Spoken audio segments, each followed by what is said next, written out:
Hi, welcome back to Chords and Queens, the podcast dedicated to celebrating and amplifying the extraordinary work of female composers and musicians throughout history. I'm your host, Jennifer Athen, and I created this podcast because these remarkable artists and their groundbreaking works deserve to be heard, studied, and celebrated. And today we're traveling to early 20th century Czechoslovakia to meet one of the most promising composers of her generation, a woman who packed an extraordinary amount of creativity, passion, and just musical brilliance into just 25 years of life.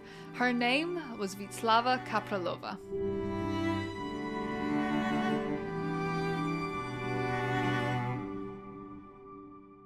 So, Vítězslava Kaprálová. If you've never heard of her, you're probably not alone. Despite being hailed as a prodigy, conducting the Czech Philharmonic at just 22 years old, and creating just this ridiculously, exceptionally beautiful music, her story has been really largely overshadowed by history. I do wonder if this was because she was only 25 years old when she passed away. And I know, spoiler alert, we'll get into more of that later.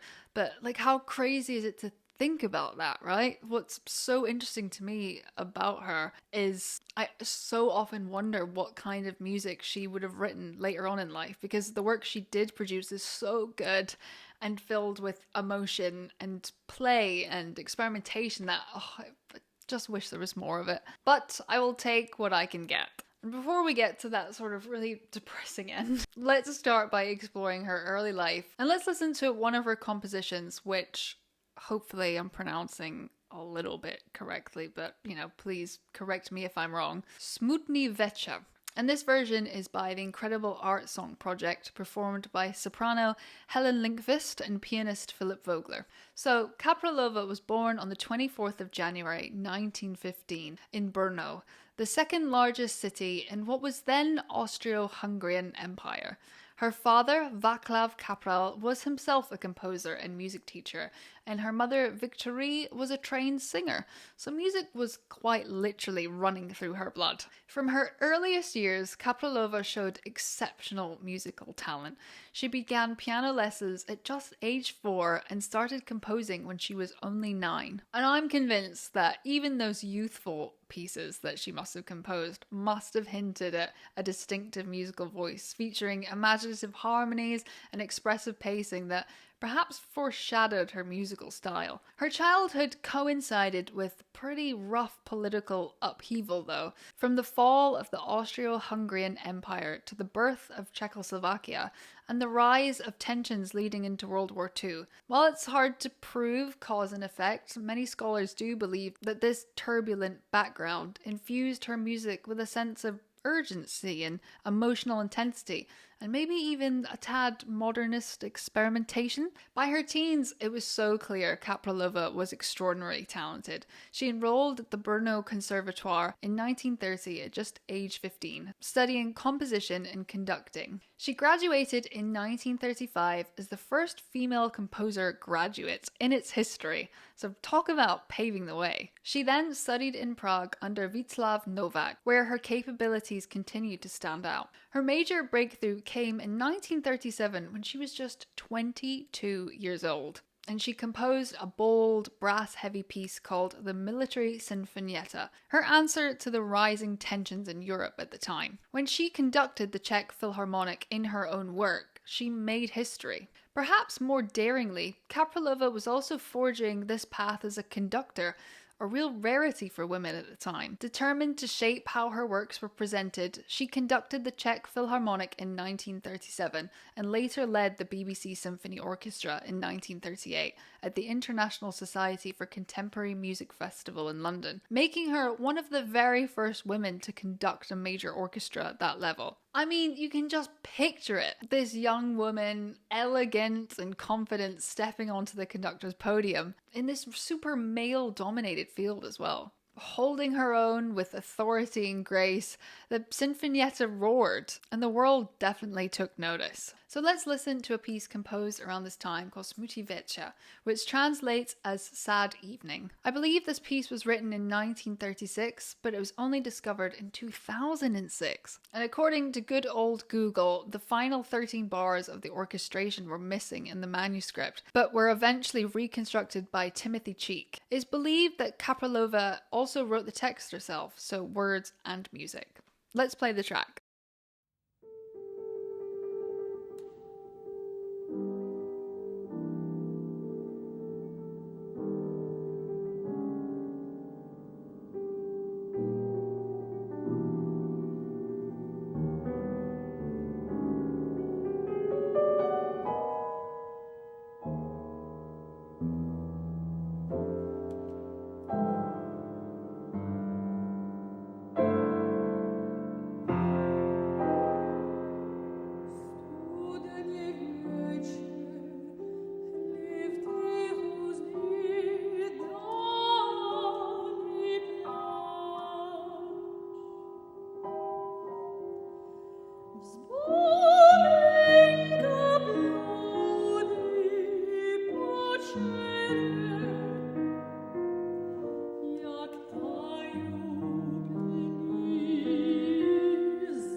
It's just so gorgeous. Now, this particular recording is by the wonderful Art Song Project, performed by soprano Hélène Lindqvist and pianist Philipp Vogler. You can find more information at artsongproject.com, and I will have the site linked in the description as well.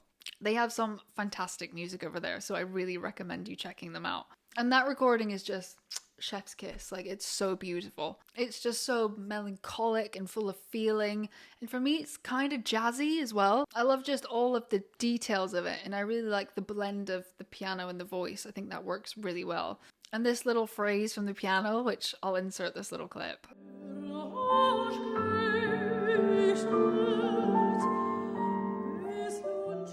Like, oh, it just hits me in the chest. It's so gorgeous. Honestly, the more I listen to Kaprálová's work, the more I just fall in love with her writing style. It's just so delicate, yet incredibly self-assured, and it knows what it is. Like, I love it. But sometimes I ask myself, like, what makes Kapralova's music so distinctive? And to understand her style, we really need to place her in the context of early 20th century classical music. This was a time of incredible innovation. Composers like Stravinsky, Bartók, and Schoenberg were revolutionizing what music could be and do, right?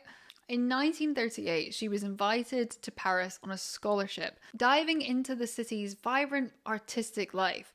There, she studied music with Charles Munch and briefly Nadia Boulanger. During this period, she composed some of her most accomplished works, including her string quartet and several song cycles. These pieces showed her growing mastery of form and her ability to create music that was both intellectually satisfying and really quite emotionally compelling. It was also around this time she rekindled with an old acquaintance, we shall say. This was composer Bohuslav Martinu. Now, I will briefly touch on this relationship because it is part of her story, but sometimes her association with Martinu can overshadow her work and life as a composer, and that's not what I really want to do here. So feel free to research the full gravitas of this relationship between these two composers, but for now, I'll keep it a little brief.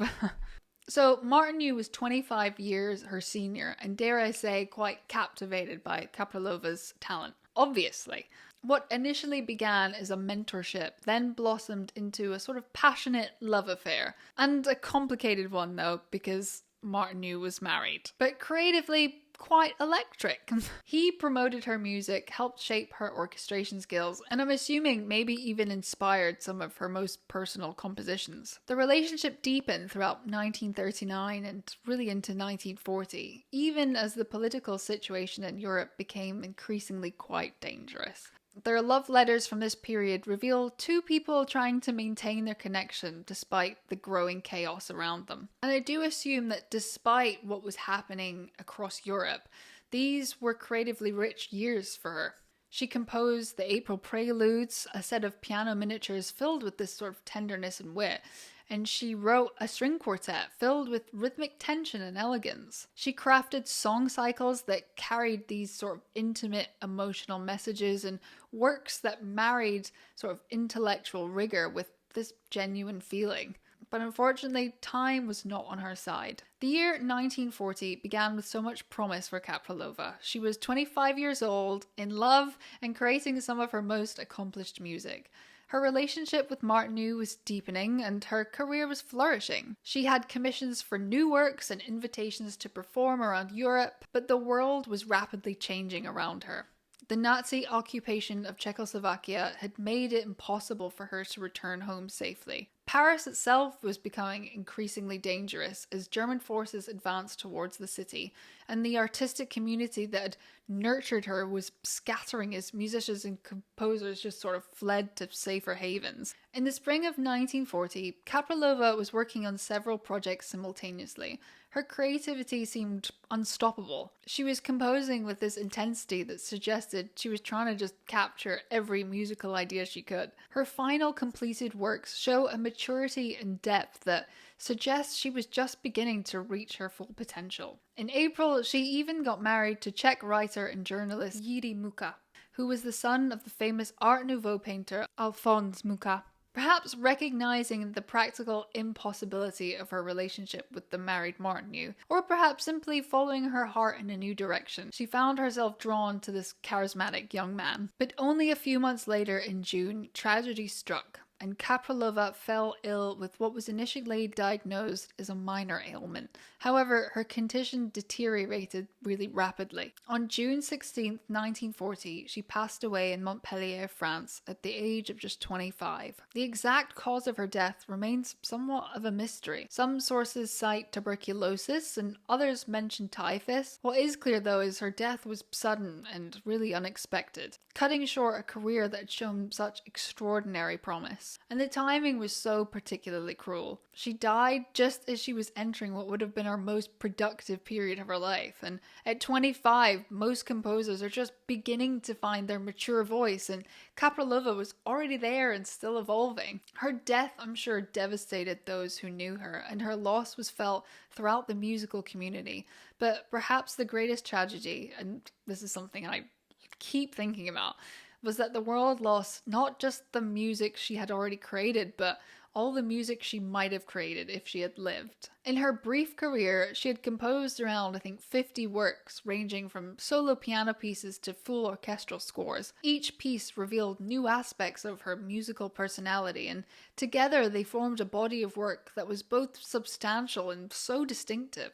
And what breaks my heart even more is for decades after her death, Vítězslava Kaprálova's music largely disappeared from public consciousness. The absolute chaos that was World War II and the subsequent communist takeover of Czechoslovakia and the general neglect of women composers all contributed to her work being largely forgotten. But there is a little bit of hope. Beginning in the 1980s, a remarkable rediscovery began. Scholars and musicians started to recognize that something important had been lost, and they began the painstaking work of recovering her scores and reconstructing her legacy. The process was led by musicologist Karla Hartl and the Kaprálová Society, founded to preserve and promote her work. They faced significant challenges though. Many of her manuscripts had been scattered or lost, and there was little documentation of her life and career. But gradually, the pieces of the puzzle started coming together. Performances of her works began to appear on concert programs around the world. Recordings were made by major labels including Naxos, and musicians discovered that her music was not just historically interesting, it was this alive, beautiful, vibrant, and relevant to contemporary audiences as well. Today, Kaprálová is finally beginning to receive the recognition she deserves. Her works are performed semi-regularly, I'd say, and new recordings continue to appear. For me, the sheer quality of her work and her pieces are just expertly constructed. They've got this sort of sophisticated harmonic language and this really inventive sense of style and character within all of her pieces. But beyond technical skill, there's something more elusive, a really distinctive voice that speaks directly to the listener, or at least it does in my opinion. Her music also speaks to these contemporary concerns that we're still facing issues with about gender equality in the arts. Here was a woman who refused to be limited by social expectations, who demanded to be taken seriously as both a composer and also as a conductor. Her examples continue to inspire musicians today. Perhaps most importantly, her music reminds me that artistic genius can emerge at any time, in any place, regardless of gender or social circumstances. Her story to me is both inspiring and really sobering. Inspiring because of what she accomplished, and obviously sobering because of what was lost. Perhaps Kaprálova's story challenges us to think about the nature of artistic legacy. What constitutes a complete career? How do we measure the impact of a life cut short? Her example suggests that artistic significance isn't measured in years, but in intensity and originality of creative expression. In her short career, she accomplishes what many composers dream of achieving in their lifetimes. She developed such a strong, distinctive voice and created works of lasting value and broke barriers for women in classical music. She conducted major orchestras, composed in virtually every genre, and earned the respect of her peers. And also, this isn't really that relevant to her music, but every photo that I see of her with the suit and the sort of her posture and stance just inspires me. Like, she's such a confident, badass woman, and I don't know if she was or if that's how she felt about her music, but I can't not look at a photo of her and just go, hell yeah, I want to be this woman. I really think that she did all this while remaining true to her artistic vision as well. From the outside, it looked like she was truly committed to creating music that expressed her own unique perspectives on the world. Her story also reminds us of the importance of preserving and promoting the work of underrepresented composers. And without the dedicated efforts of scholars and musicians who championed her work, Kaprálova's music might have been lost forever. Today, even as we face our own challenges in creating a more inclusive musical world, Kaprálova's example provides both inspiration and guidance. She shows us that talent and determination can overcome even the most formidable obstacles. And as we wrap up this sort of shorter podcast, I really encourage you to seek out her music and listen to her piano concerto or her string quartet and her songs as well. Experience for yourself the sort of wit, passion and brilliance that made her such a remarkable composer. And I would like to thank the Art Song Project for bringing to life one of Kaprálova's most beautiful pieces, in my opinion. And I will leave a link in the description to their website so you can check out more of their music. And I know this is a shorter episode, but honestly, if I can relay any information to you, it's just spend the time listening to her body of work, because it's so incredible and inspiring. And if you want to learn to tune your ear or listen to more sort of music that's got a really distinct style, I really, really, really recommend her. She's just such a really great composer. I definitely find myself sort of binge listening to all of her pieces over and over again, just to consume more of them, and every time I find something new in them as well. If you have a favorite piece that you would like to share with me, definitely leave me a comment on either TikTok, Instagram, or just on the podcast, because I really want to know what everyone else is interested in listening to in her body of work. Well, that's all for today, folks. I'll see you again next week, and I hope you enjoyed learning more about this wonderful composer. Make sure to give us a follow over on the Instagram and TikTok, where I post loads of little stories about female composers, and you can find us at Chords and Queens. For now though, thank you so much for listening, and I'll see you again soon.